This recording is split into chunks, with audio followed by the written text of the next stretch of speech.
Good day, Bayaws. I'm here to give an example in fluid mechanics from Chapter 2, the Principles of Hydrostatics. Both the tank and the tube are open to the atmosphere.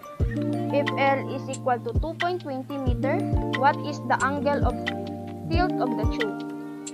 So this is a figure.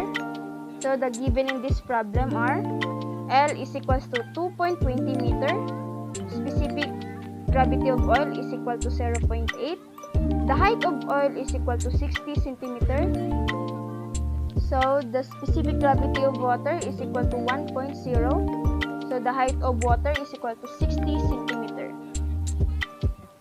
So the equation, so the pressure A plus the specific weight of oil times the height of oil plus the specific weight of water times the length times the sine theta is equal to the atmospheric pressure.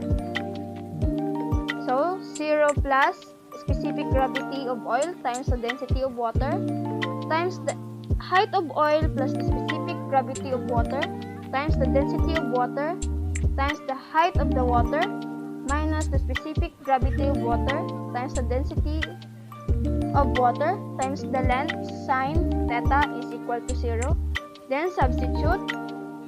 So the specific gravity of oil is 0.8. So times the 1000 kilogram over cubic meter, which is constant, the density of water, times the 0.6 meter, which is the height of oil. So centimeter is converted into meter, so 0.6 meter, plus 1.0, which is the specific gravity of water, times the 1000 kilogram over cubic meter, the constant of density of water, times the 0.6 meter, minus 1.0 times the 1000 kilogram over cubic meter, times the L, which is 2.20 meter, times the sine theta is equal to 0.